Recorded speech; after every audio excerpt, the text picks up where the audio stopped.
Hello, ladies and gentlemen. I'm Christian Gonzalez, and this is What Can I Say? The show that I talk about things you need to hear, things you don't need to hear, or things I simply just have an opinion on. Now, I'm very aware that the year's coming to an end, and a lot of you guys are going to start creating these New Year's resolutions. But I'm also very aware that by February, a lot of your New Year's resolutions are going to fall through the cracks. Now, I think it's one of the most saddest things ever because these are your goals, your dreams, your desires, your aspirations, and you are letting them slip through your fingers year after year. Now, I started asking myself, why is it that people fail at their New Year's resolutions? And I believe one of the reasons is that we don't write anything down. How many of you guys have ever gone to a grocery store and you say, I'm going to remember, I got a photographic memory. You're pushing the cart through the aisles, and then before you know, you're like, okay, I think I got everything. You get in the car and you realize, oh shoot, I forgot the milk. Well, we treat the New Year's resolutions the exact same way.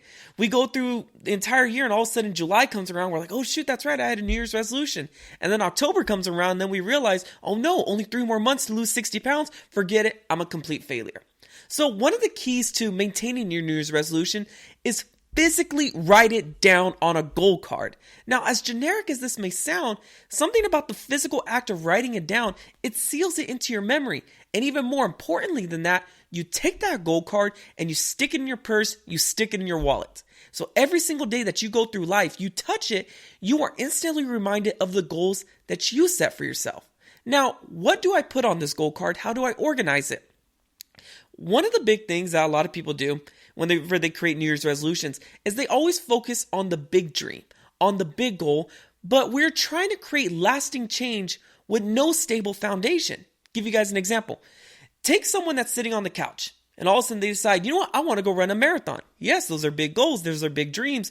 Go for them. But very few people could go from sitting on the couch to running a marathon. They got to drink water. They got to go run. They got to exercise. They got to work on their diet. There are steps that go into place for them to achieving that goal. So a lot of people, just perfect example, they talk about, I want to lose weight. Say that they want to lose 60 pounds. Instead of saying, I want to lose 60 pounds and say, I'm going to join a gym, there's no steps there. How about you break up the years into chunks? So do 3 months, that's 1 quarter, then another quarter, 4 quarters. You guys get the picture. So say that the first quarter, make it very easy, challenging, yet doable. To where tell them, okay, you know what? Instead of joining the gym and immediately starting to run, how about I wake up every morning and do 10 push-ups? Then I'll do 20 air squats, and I'll do that for the first quarter. Then the second quarter, I may walk around the block. I'll start adding that. Before you know it, by the end of the year, they're running a mile every single day to start their day. Lo and behold, the 60 pounds follow. So that's my whole point to this is that don't necessarily focus on the big goal.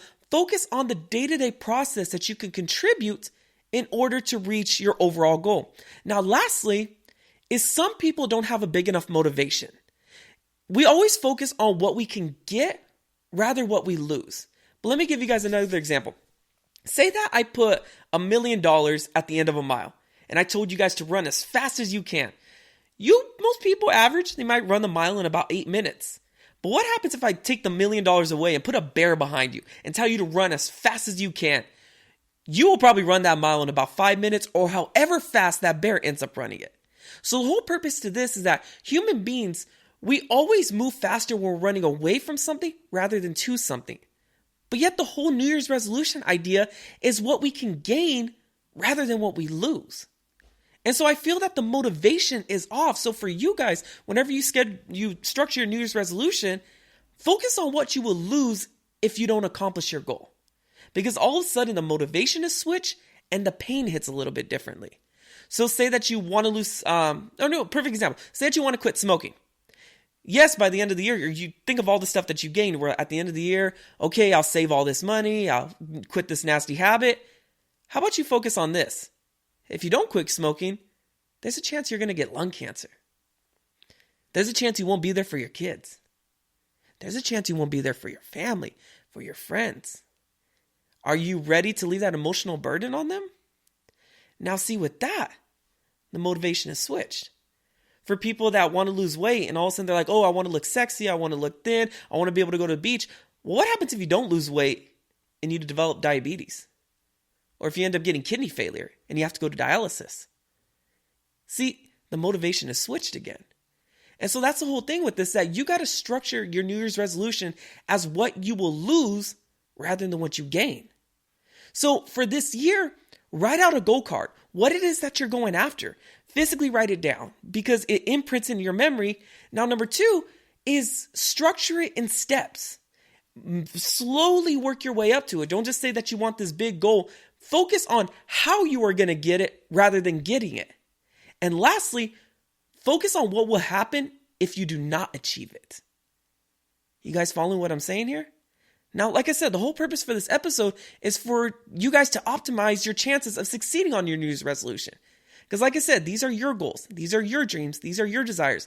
No one else gave you this. You gave it to yourself, and you owe it to yourself to keep your promise to yourself. So I hope you guys have a great 2020. I hope you guys have a great new year. And as always, thank you guys for listening. And this is What Can I Say?